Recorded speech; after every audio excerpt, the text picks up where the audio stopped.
The Paleolithic or Paleolithic, also called the Old Stone Age, is a period in human prehistory distinguished by the original development of stone tools that covers circa 99% of human technological prehistory. It extends from the earliest known use of stone tools by hominins circa 3.3 million years ago, to the end of the Pleistocene circa 11,650 calories BP. The Paleolithic Age is followed in Europe by the Mesolithic Age, although the date of the transition varies geographically by several thousand years. During the Paleolithic Age, hominins grouped together in small societies such as bands, and subsisted by gathering plants and fishing, hunting or scavenging wild animals. The Paleolithic Age is characterized by the use of knapped stone tools, although at the time humans also used wooden bone tools. Other organic commodities were adapted for use as tools, including leather and vegetable fibers. However, due to their rapid decomposing nature, these have not been preserved to any great degree. About 50,000 years ago, there was a marked increase in the diversity of artifacts. In Africa, bone artifacts and the first art appear in the archaeological record. The first evidence of human fishing is also noted, from artifacts in places such as Blombos Cave in South Africa. Archaeologists classify artifacts of the last 50,000 years into many different categories, such as projectile points, engraving tools, knife blades, and drilling and piercing tools. Humankind gradually evolved from early members of the genus Homo such as Homo habilis, who used simple stone tools, into anatomically modern humans as well as behaviorally modern humans by the Upper Paleolithic. During the end of the Paleolithic Age, specifically the Middle or Upper Paleolithic Age, humans began to produce the earliest works of art and began to engage in religious and spiritual behavior such as burial and ritual. The climate during the Paleolithic Age consisted of a set of glacial and interglacial periods in which the climate periodically fluctuated between warm and cool temperatures. Archaeological and genetic data suggest that the source populations of Paleolithic humans survived in sparsely wooded areas and dispersed through areas of high primary productivity while avoiding dense forest cover. By c. 50,000 c. 40,000 BP, the first humans set foot in Australia. By c. 45,000 BP, humans lived at 61 degrees in latitude in Europe. By c. 30,000 BP, Japan was reached, and by c. 27,000 BP humans were present in Siberia, above the Arctic Circle. At the end of the Upper Paleolithic Age, a group of humans crossed Bering and quickly expanded throughout the Americas. Etymology. The term Paleolithic was coined by archaeologist John Lubbock in 1865.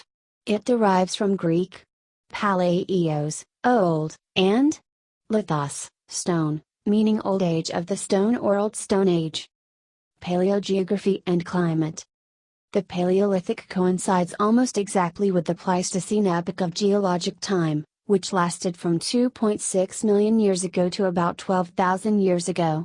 This epoch experienced important geographic and climatic changes that affected human societies. During the preceding Pliocene, continents had continued to drift from possibly as far as 250 kilometers, 160 miles, from their present locations to positions only 70 kilometers, 43 miles, from their current location. South America became linked to North America through the Isthmus of Panama, bringing a nearly complete end to South America's distinctive marsupial fauna. The formation of the isthmus had major consequences on global temperatures, because warm equatorial ocean currents were cut off, and the cold Arctic and Antarctic waters lowered temperatures in the now isolated Atlantic Ocean. Most of Central America formed during the Pliocene to connect the continents of North and South America, allowing fauna from these continents to leave their native habitats and colonize new areas. Africa's collision with Asia created the Mediterranean, cutting off the remnants of the Tethys Ocean. During the Pleistocene, the modern continents were essentially at their present positions. The tectonic plates on which they sit have probably moved at most 100 kilometers, 62 miles, from each other since the beginning of the period. Climates during the Pliocene became cooler and drier, and seasonal, similar to modern climates. Ice sheets grew on Antarctica.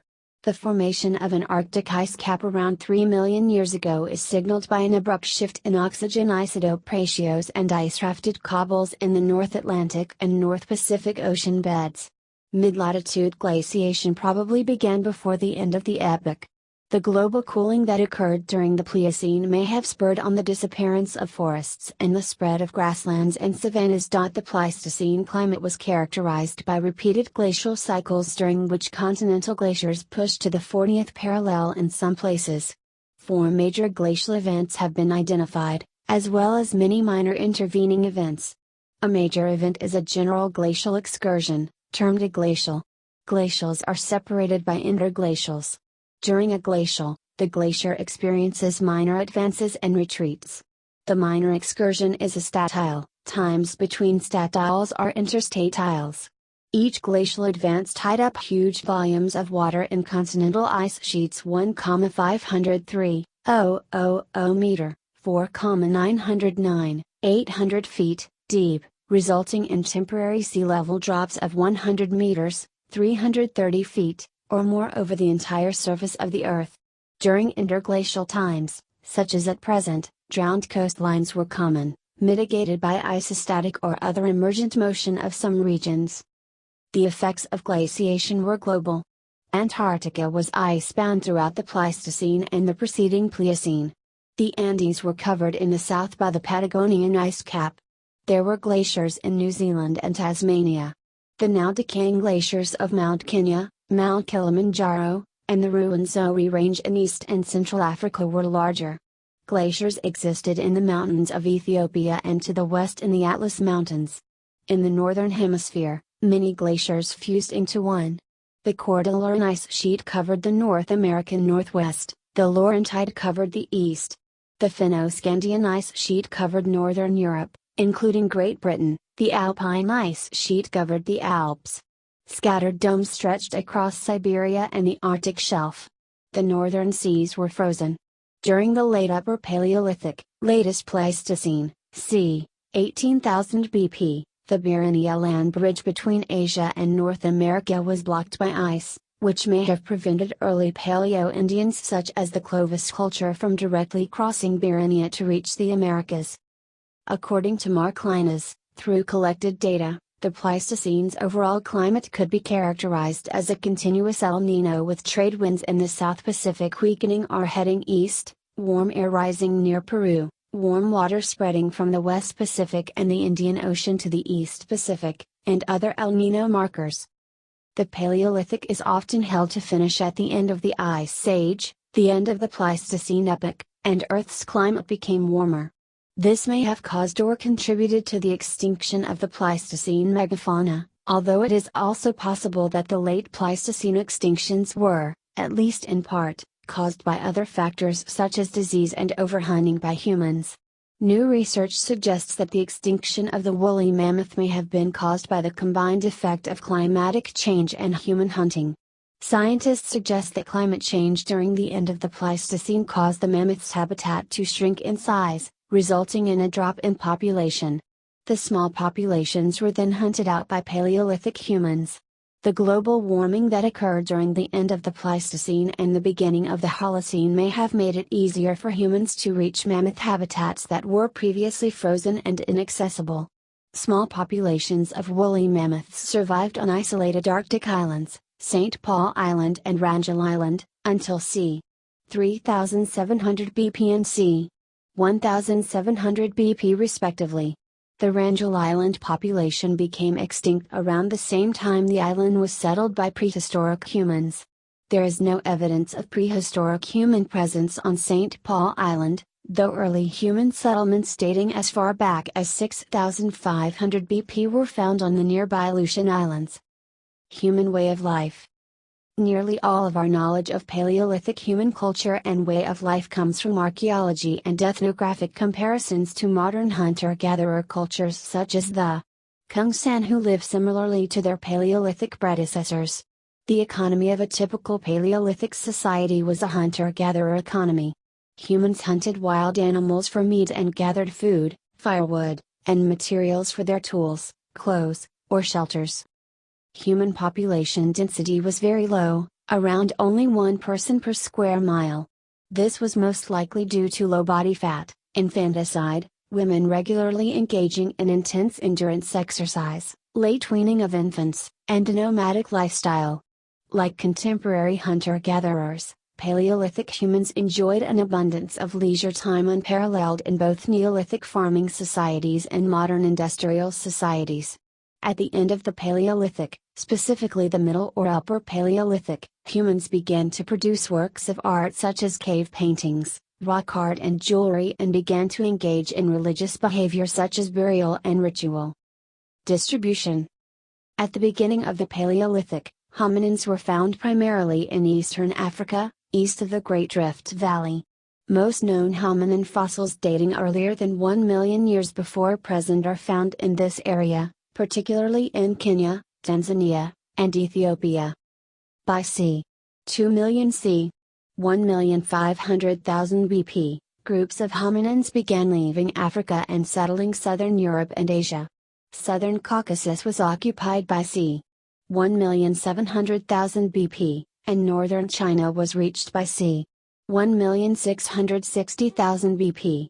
By the end of the Lower Paleolithic, members of the hominin family were living in what is now China, western Indonesia, and, in Europe, around the Mediterranean and as far north as England, France, southern Germany, and Bulgaria. Their further northward expansion may have been limited by the lack of control of fire. Studies of cave settlements in Europe indicate no regular use of fire prior to c. 400,000 c. 300,000 BP. East Asian fossils from this period are typically placed in the genus Homo erectus. Very little fossil evidence is available at known Lower Paleolithic sites in Europe, but it is believed that hominins who inhabited these sites were likewise Homo erectus. There is no evidence of hominins in America, Australia, or almost anywhere in Oceania during this time period. Fates of these early colonists, and their relationships to modern humans, are still subject to debate. According to current archaeological and genetic models, there were at least 2 notable expansion events subsequent to peopling of Eurasia c. 2 million c. 1,500,000 BP.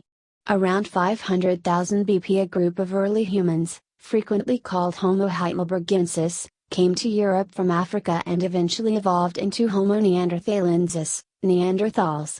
In the Middle Paleolithic, Neanderthals were present in the region now occupied by Poland. Both Homo erectus and Homo neanderthalensis became extinct by the end of the Paleolithic.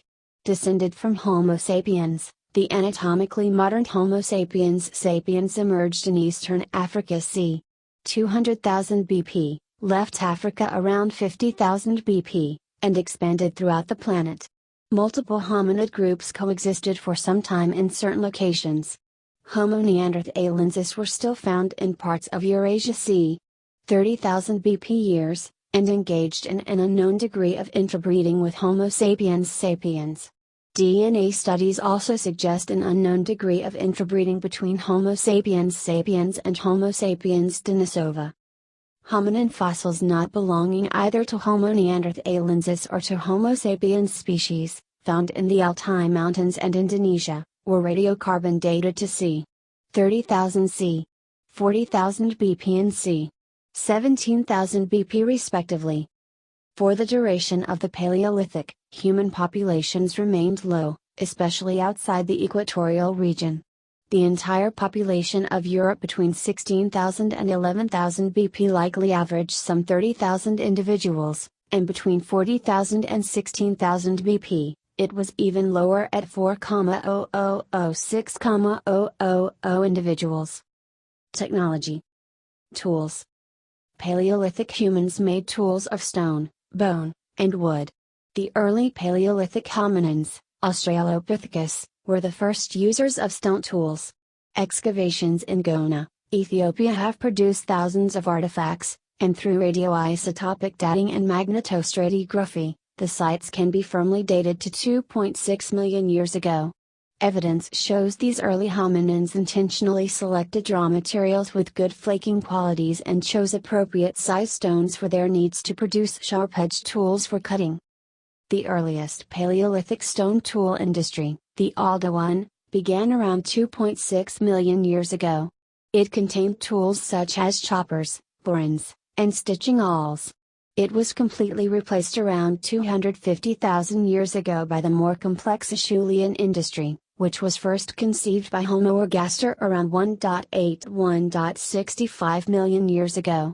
The Acheulean implements completely vanished from the archaeological record around 100,000 years ago and were replaced by more complex Middle Paleolithic toolkits such as the Mousterian and the Aterian industries. Lower Paleolithic humans used a variety of stone tools, including hand axes and choppers. Although they appear to have used hand axes often, there is disagreement about their use. Interpretations range from cutting and chopping tools, to digging implements, to flaking cores, to the use in traps, and as a purely ritual significance, perhaps in courting behavior. William H. Calvin has suggested that some hand axes could have served as killer frisbees meant to be thrown at a herd of animals at a waterhole so as to stun one of them. There are no indications of hafting, and some artifacts are far too large for that. Thus, a thrown hand axe would not usually have penetrated deeply enough to cause very serious injuries. Nevertheless, it could have been an effective weapon for defense against predators. Choppers and scrapers were likely used for skinning and butchering scavenged animals, and sharp-ended sticks were often obtained for digging up edible roots. Presumably, early humans used wooden spears as early as 5 million years ago to hunt small animals, much as their relatives, chimpanzees, have been observed to do in Senegal, Africa. Lower Paleolithic humans constructed shelters, such as the possible wood hut at Terra Amida. Fire use. Fire was used by the Lower Paleolithic hominins Homo erectus and Homo ergaster as early as 300,000 to 1.5 million years ago, and possibly even earlier by the early Lower Paleolithic, Aldoan, hominin Homo habilis, or by robust Australopithecines such as Paranthropus. However, the use of fire only became common in the societies of the following Middle Stone Age and Middle Paleolithic. Use of fire reduced mortality rates and provided protection against predators. Early hominins may have begun to cook their food as early as the Lower Paleolithic, c. 1.9 million years ago, or at the latest in the early Middle Paleolithic, c. 250,000 years ago. Some scientists have hypothesized that hominins began cooking food to defrost frozen meat, which would help ensure their survival in cold regions. Rafts. The Lower Paleolithic Homo erectus possibly invented rafts, c. 840,000 c. 800,000 BP, to travel over large bodies of water, which may have allowed a group of Homo erectus to reach the island of Flores and evolve into the small hominin Homo floresiensis. However, this hypothesis is disputed within the anthropological community. The possible use of rafts during the Lower Paleolithic may indicate that Lower Paleolithic hominins such as Homo erectus were more advanced than previously believed, and may have even spoken an early form of modern language. Supplementary evidence from Neanderthal and modern human sites located around the Mediterranean Sea, such as Cota Multa, c. 300,000 BP, has also indicated that both Middle and Upper Paleolithic humans used rafts to travel over large bodies of water, that is the Mediterranean Sea, for the purpose of colonizing other bodies of land. Advanced tools. By around 200,000 BP, Middle Paleolithic stone tool manufacturing spawned a tool-making technique known as the prepared core technique, that was more elaborate than previous Acheulean techniques. This technique increased efficiency by allowing the creation of more controlled and consistent flakes. It allowed Middle Paleolithic humans to create stone-tip spears, which were the earliest composite tools, by hafting sharp, pointy stone flakes onto wooden shafts.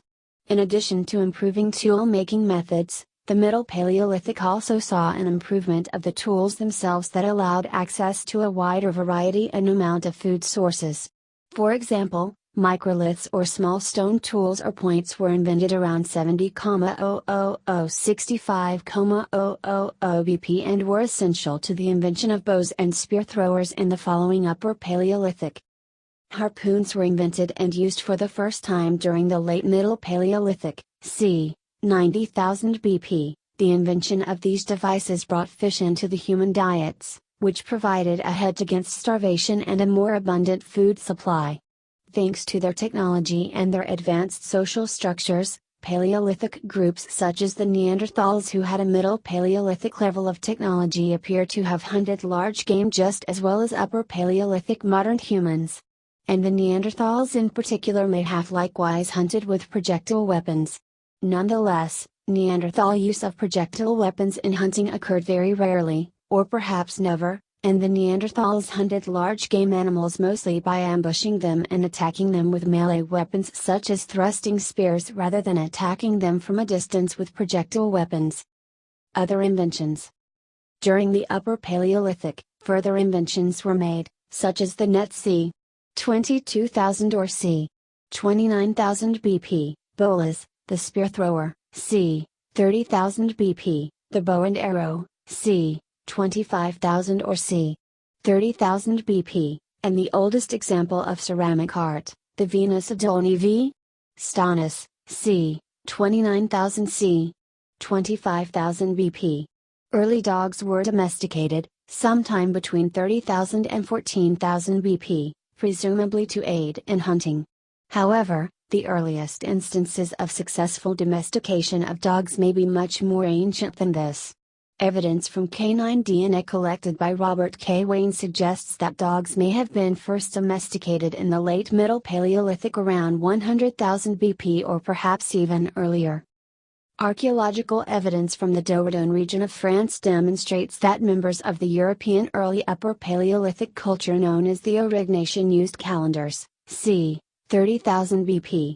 This was a lunar calendar that was used to document the phases of the moon. Genuine solar calendars did not appear until the Neolithic. Upper Paleolithic cultures were probably able to time the migration of game animals such as wild horses and deer. This ability allowed humans to become efficient hunters and to exploit a wide variety of game animals. Recent research indicates that the Neanderthals timed their hunts and the migrations of game animals long before the beginning of the Upper Paleolithic. Social organization. The social organization of the earliest Paleolithic, Lower Paleolithic, societies remains largely unknown to scientists, though Lower Paleolithic hominins such as Homo habilis and Homo erectus are likely to have had more complex social structures than chimpanzee societies. Late Aldoan, early Acheulean humans such as Homo ergaster, Homo erectus may have been the first people to invent central campsites or home bases and incorporate them into their foraging and hunting strategies like contemporary hunter-gatherers, possibly as early as 1.7 million years ago. However, the earliest solid evidence for the existence of home bases or central campsites, hearths and shelters, among humans only dates back to 500,000 years ago. Similarly, scientists disagree whether Lower Paleolithic humans were largely monogamous or polygynous. In particular, the provisional model suggests that bipedalism arose in pre-Paleolithic Australopithecine societies as an adaptation to monogamous lifestyles. However, other researchers note that sexual dimorphism is more pronounced in Lower Paleolithic humans such as Homo erectus than in modern humans, who are less polygynous than other primates, which suggests that Lower Paleolithic humans had a largely polygynous lifestyle, because species that have the most pronounced sexual dimorphism tend more likely to be polygynous. Human societies from the Paleolithic to the early Neolithic farming tribes lived without states and organized governments. For most of the Lower Paleolithic, human societies were possibly more hierarchical than their Middle and Upper Paleolithic descendants, and probably were not grouped into bands, though during the end of the Lower Paleolithic, the latest populations of the hominin Homo erectus may have begun living in small-scale, possibly egalitarian, bands similar to both Middle and Upper Paleolithic societies and modern hunter-gatherers. Middle Paleolithic societies, unlike Lower Paleolithic and early Neolithic ones, consisted of bands that ranged from 20-30 or 25-100 members and were usually nomadic. These bands were formed by several families. Bands sometimes joined together into larger macrobands for activities such as acquiring mates and celebrations or where resources were abundant. By the end of the Paleolithic era, c. 10,000 BP, people began to settle down into permanent locations, and began to rely on agriculture for sustenance in many locations. Much evidence exists that humans took part in long-distance trade between bands for rare commodities, such as ochre, which was often used for religious purposes such as ritual, and raw materials, as early as 120,000 years ago in Middle Paleolithic. Interband trade may have appeared during the Middle Paleolithic because trade between bands would have helped ensure their survival by allowing them to exchange resources and commodities such as raw materials during times of relative scarcity, that is famine, drought. Like in modern hunter-gatherer societies, individuals in Paleolithic societies may have been subordinate to the band as a whole. Both Neanderthals and modern humans took care of the elderly members of their societies during the Middle and Upper Paleolithic. Some sources claim that most Middle and Upper Paleolithic societies were possibly fundamentally egalitarian and may have rarely or never engaged in organized violence between groups, that is war. Some Upper Paleolithic societies in resource-rich environments, such as societies in Sungir, in what is now Russia, may have had more complex and hierarchical organization, such as tribes with a pronounced hierarchy and a somewhat formal division of labor, and may have engaged in endemic warfare. Some argue that there was no formal leadership during the Middle and Upper Paleolithic. Like contemporary egalitarian hunter-gatherers such as the Mbuti Pygmies, societies may have made decisions by communal consensus decision-making rather than by appointing permanent rulers such as chiefs and monarchs.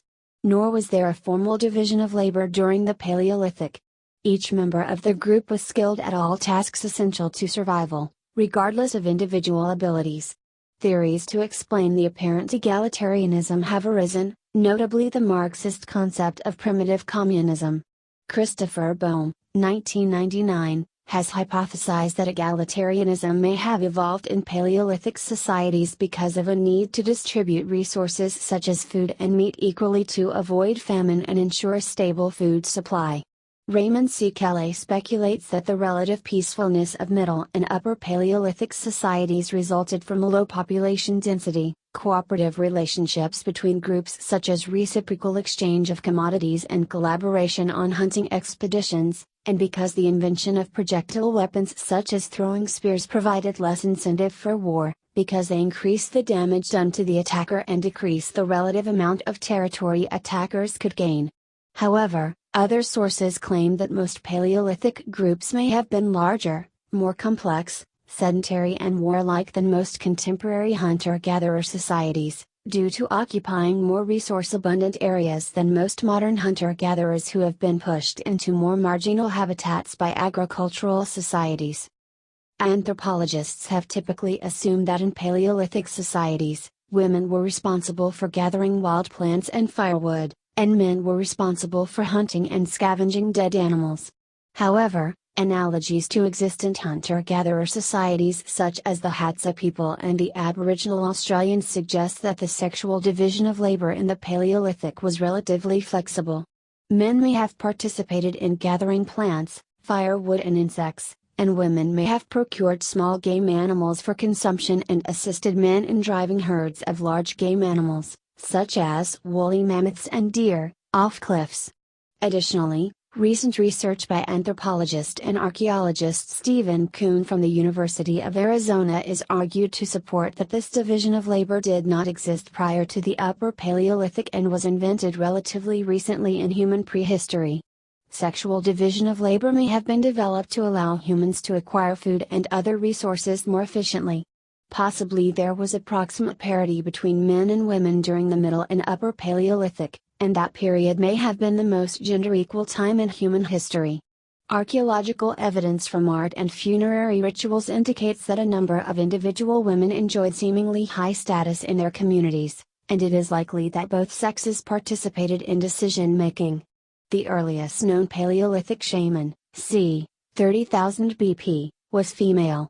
Jared Diamond suggests that the status of women declined with the adoption of agriculture because women in farming societies typically have more pregnancies and are expected to do more demanding work than women in hunter-gatherer societies.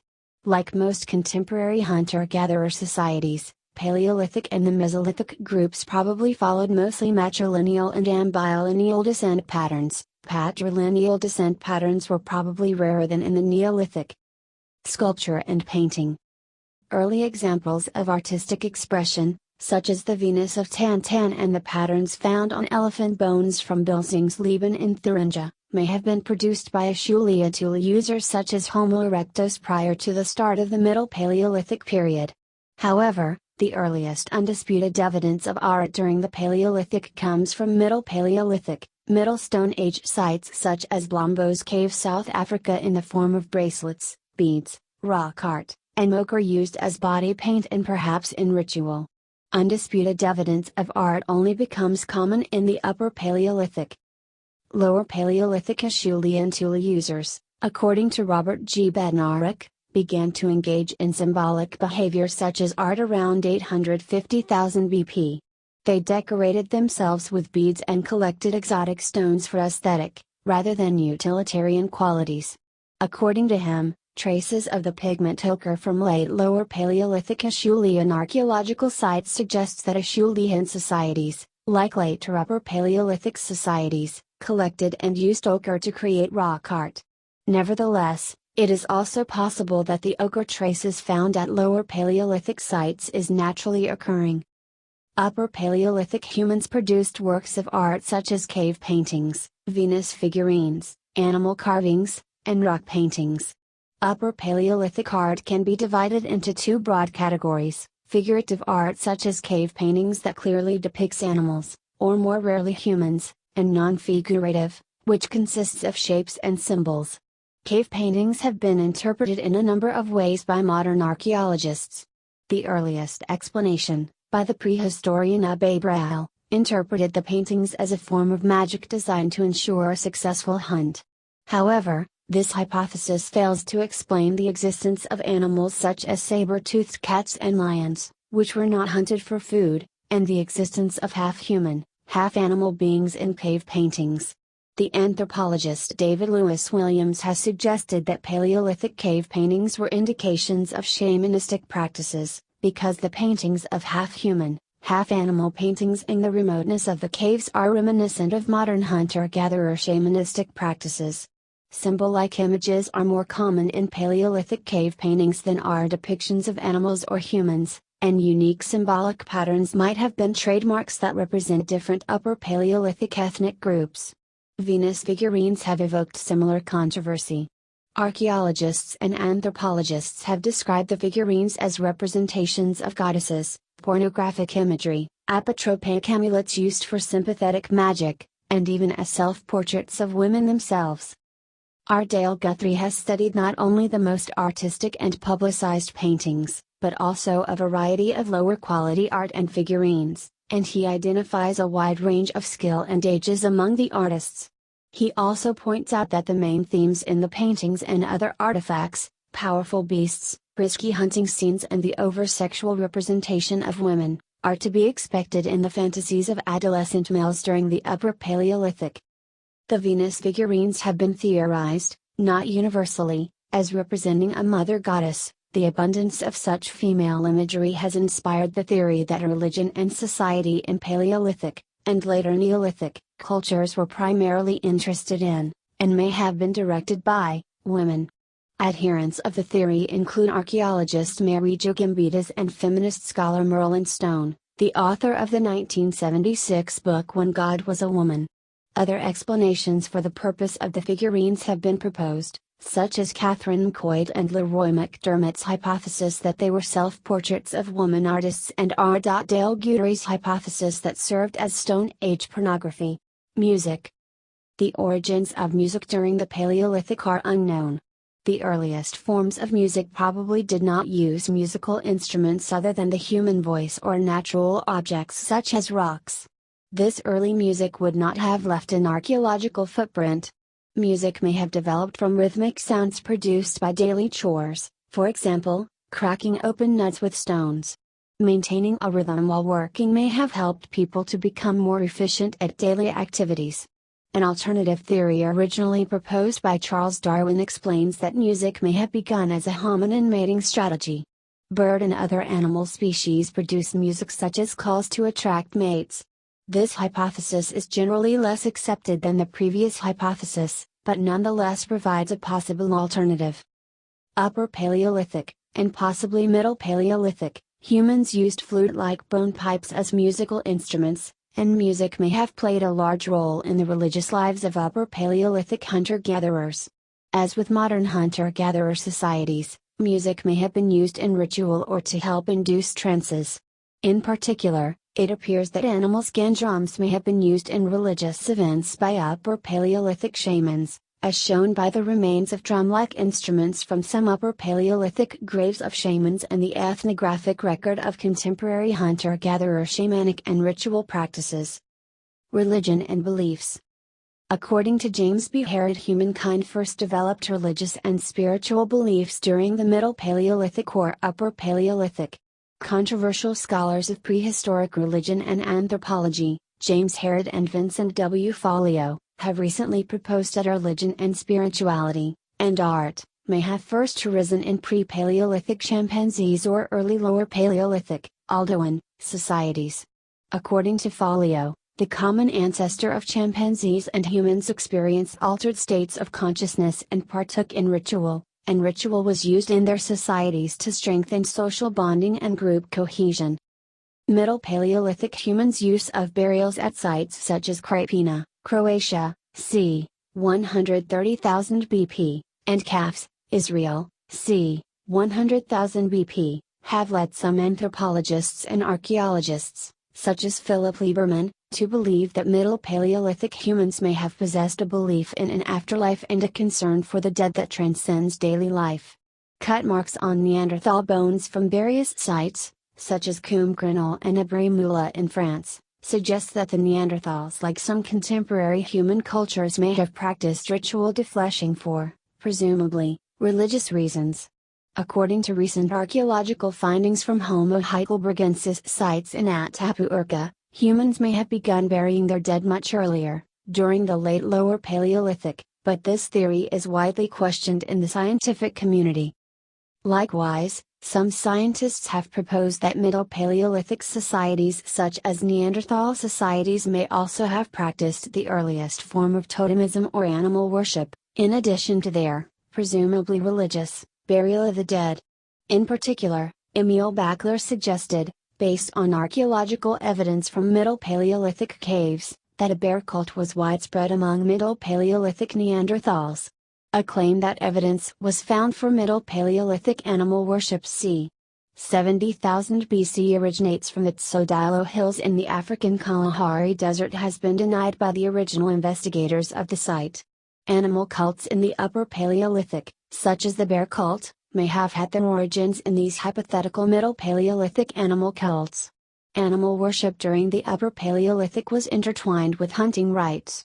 For instance, archaeological evidence from Art and bear remains reveals that the bear cult apparently involved a type of sacrificial bear ceremonialism, in which a bear was shot with arrows, finished off by a shot or thrust in the lungs, and ritually worshipped near a clay bear statue covered by a bear fur with the skull and the body of the bear buried separately.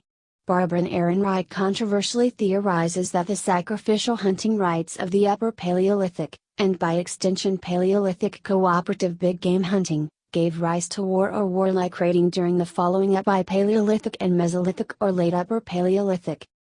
The existence of anthropomorphic images and half-human, half-animal images in the Upper Paleolithic may further indicate that Upper Paleolithic humans were the first people to believe in a pantheon of gods or supranational beings, though such images may instead indicate shamanistic practices similar to those of contemporary tribal societies.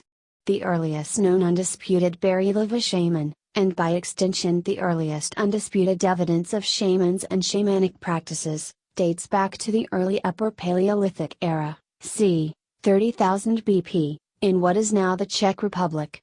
However, during the early Upper Paleolithic it was probably more common for all members of the band to participate equally and fully in religious ceremonies, in contrast to the religious traditions of later periods when religious authorities and part-time ritual specialists such as shamans, priests and medicine men were relatively common and integral to religious life. Additionally, It is also possible that Upper Paleolithic religions, like contemporary and historical animistic and polytheistic religions, believed in the existence of a single creator deity in addition to other supranational beings such as animistic spirits. Religion was possibly apotropaic, specifically, it may have involved sympathetic magic. The Venus figurines, which are abundant in the Upper Paleolithic archaeological record, provide an example of possible Paleolithic sympathetic magic, as they may have been used for ensuring success in hunting and to bring about fertility of the land and women. The Upper Paleolithic Venus figurines have sometimes been explained as depictions of an earth goddess similar to Gaia, or as representations of a goddess who is the ruler or mother of the animals.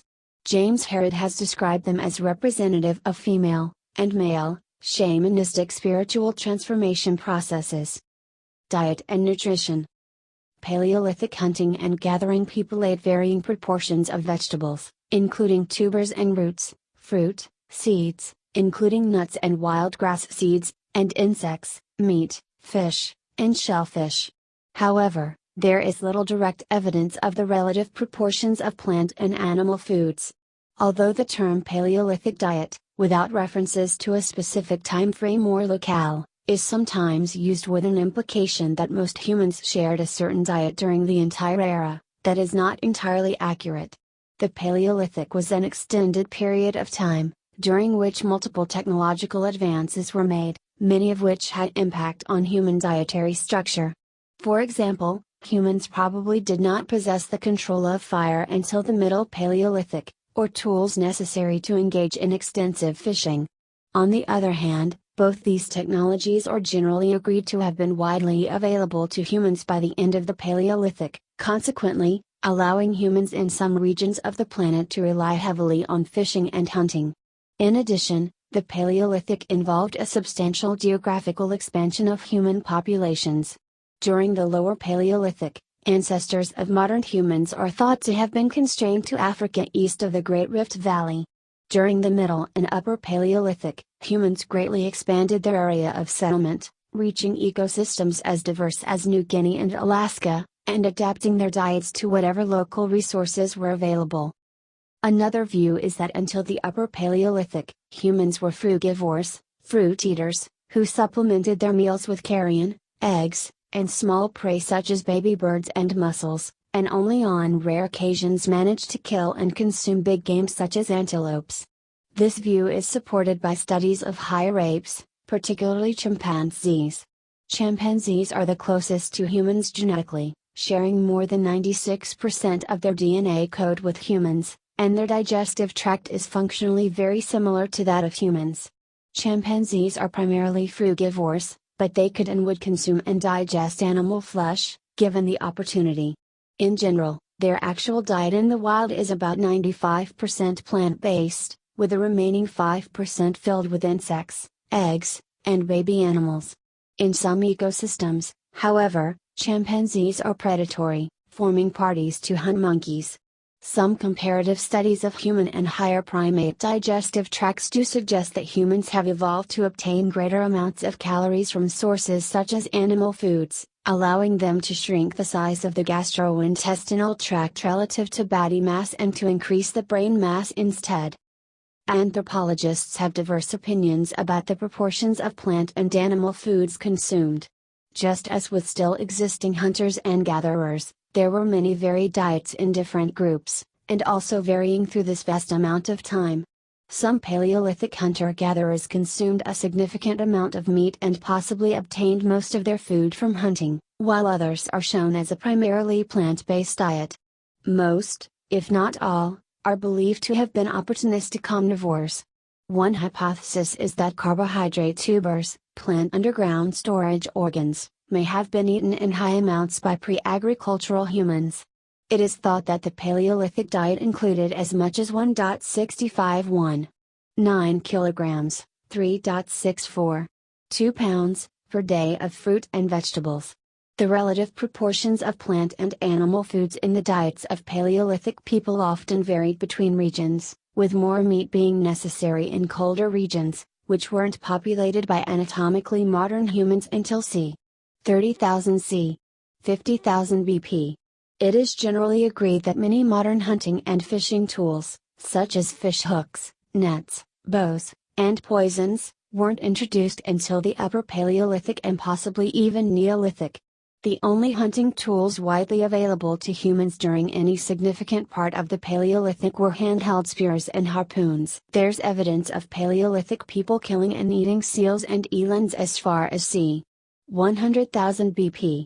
On the other hand, buffalo bones found in African caves from the same period are typically of very young or very old individuals, and there's no evidence that pigs, elephants, or rhinos were hunted by humans at the time. Paleolithic peoples suffered less famine and malnutrition than the Neolithic farming tribes that followed them. This was partly because Paleolithic hunter-gatherers accessed a wider variety of natural foods, which allowed them a more nutritious diet and a decreased risk of famine. Many of the famines experienced by Neolithic, and some modern, farmers were caused or amplified by their dependence on a small number of crops. It is thought that wild foods can have a significantly different nutritional profile than cultivated foods. The greater amount of meat obtained by hunting big game animals in Paleolithic diets than Neolithic diets may have also allowed Paleolithic hunter-gatherers to enjoy a more nutritious diet than Neolithic agriculturalists. It has been argued that the shift from hunting and gathering to agriculture resulted in an increasing focus on a limited variety of foods, with meat likely taking a back seat to plants. It is also unlikely that Paleolithic hunter-gatherers were affected by modern diseases of affluence such as type 2 diabetes, coronary heart disease, and cerebrovascular disease, because they ate mostly lean meats and plants and frequently engaged in intense physical activity, and because the average lifespan was shorter than the age of common onset of these conditions. Large seeded legumes were part of the human diet long before the Neolithic Revolution, as evident from archaeobotanical finds from the Mousterian layers of Kabar Cave, in Israel. There is evidence suggesting that Paleolithic societies were gathering wild cereals for food use at least as early as 30,000 years ago. However, seeds such as grains and beans were rarely eaten and never in large quantities on a daily basis. Recent archaeological evidence also indicates that winemaking may have originated in the Paleolithic, when early humans drank the juice of naturally fermented wild grapes from animal skin pouches. Paleolithic humans consumed animal organ meats, including the livers, kidneys, and brains. Upper Paleolithic cultures appear to have had significant knowledge about plants and herbs and may have, albeit very rarely, practiced rudimentary forms of horticulture. In particular, bananas and tubers may have been cultivated as early as 25,000 BP in Southeast Asia. Late Upper Paleolithic societies also appear to have occasionally practiced pastoralism and animal husbandry, presumably for dietary reasons. For instance, some European late Upper Paleolithic cultures domesticated and raised reindeer, presumably for their meat or milk, as early as 14,000 BP. Humans also probably consumed hallucinogenic plants during the Paleolithic.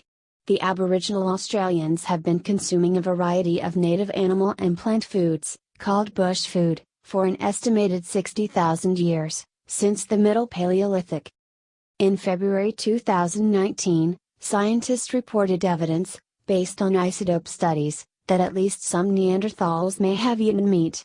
People during the Middle Paleolithic, such as the Neanderthals and Middle Paleolithic Homo sapiens in Africa, began to catch shellfish for food as revealed by shellfish cooking in Neanderthal sites in Italy about 110,000 years ago and in Middle Paleolithic Homo sapiens sites at Pinnacle Point, Africa around 164,000 BP.